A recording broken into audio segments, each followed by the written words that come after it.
When the people we love most are threatened, we can only hope that those around them are prepared to come to their rescue.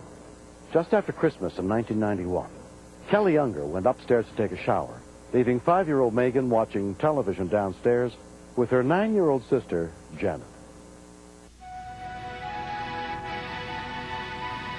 Look at his face. This is his belly button. I'm hungry. We were just watching cartoons, and I decided to make some oatmeal. So I turned on the gas on the stove.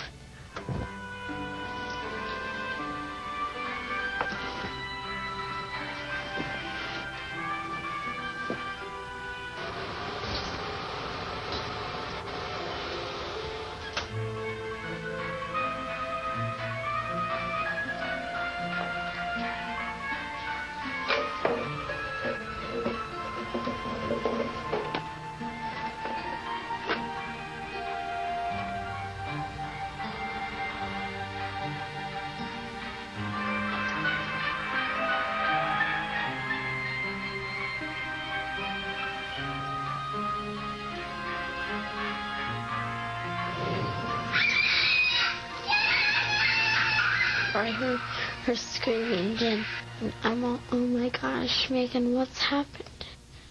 So I ran over there, and I just pushed her off the chair and started to roll her around. She thought I was trying to hurt her, but I just knew by then that I should stop, drop, roll. When you hear a scream like that, you know. There's no talking about it. You know that there's something wrong. It was like everything was going in slow motion. I couldn't get down there fast enough. When I came in the kitchen, my stomach was sick. I couldn't believe what I saw. She was burnt, and she had skin sloughing off, and it was just a real ugly sight. I used to be an EMT, so I knew I had to get her upstairs and get her in the bathtub.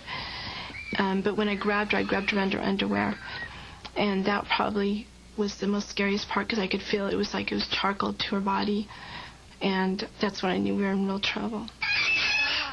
I tried to turn it on so it wasn't too cold to put her into shock, but it had to be cool enough to cool the burn down too. And I told Jen to stay with her, and I ran down the stairs and called 911. Among those responding to Kelly's 911 call was Hemet Valley paramedic Joe Seibert. When you roll on a call like this, you definitely try to block out any emotions that you possibly could have, but it's difficult because a child is involved. Megan said, I'm going to die, and I'm all, no, you aren't. But I was really scared.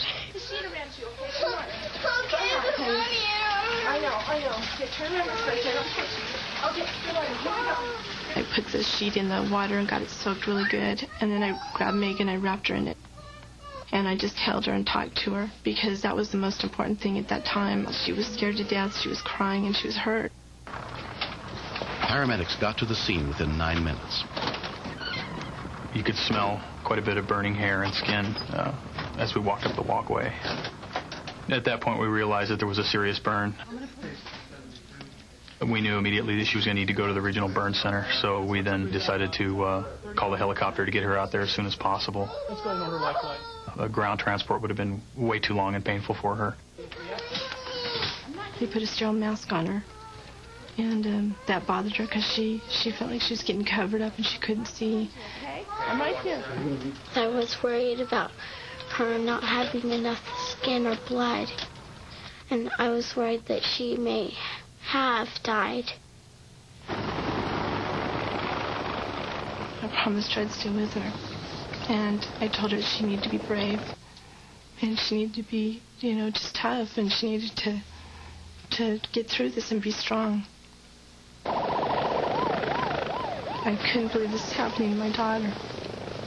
You have children, and they've got these perfect bodies, and I just couldn't believe this had happened to her.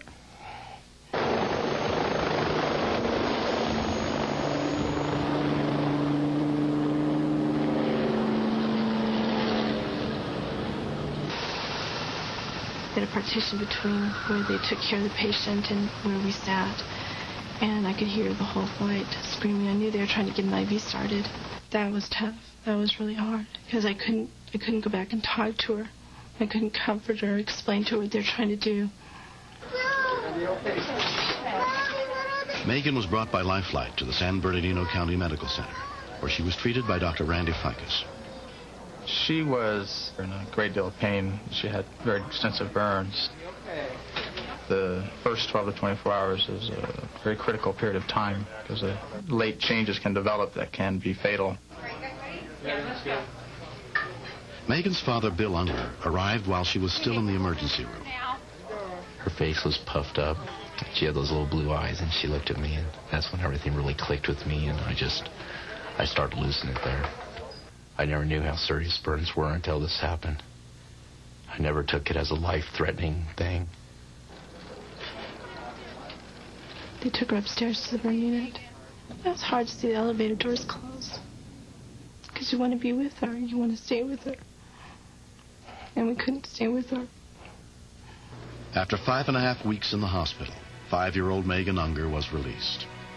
Though her recovery has been remarkable, she still must undergo months of painful physical therapy and years of skin grafts. Megan turned out to be quite an exceptional young lady. The last 2 or 3 weeks she was there, she helping all the nurses with distributing the food, and it just really turned out to be a bright spot in the unit. Over your head. Now. I can't praise the nurses enough at San Bernardino County. They just gave her so much. They really did. They gave her a lot of courage and a lot of love and a lot of strength. I don't know how she would have made it without the nurses that she had. I can't. Yes, you can. Even though she's scarred on the outside, I don't believe she's going to be scarred on the inside. And really, that's where the beauty is. I mean, you look at her, there's nothing wrong with her. She's still the same old Megan. Just as sweet as can be. I'm grateful for Janet. If Janet hadn't been there, Megan may not be with us today. I just knew that I gotta save my sister, and it's alright if I catch on fire too, because I know that I should drop the roll. But Megan didn't know she was helpless, because she was just starting kindergarten that time. My sister saved my life. She stopped, drop, and roll. I thank her. I thank her for doing that.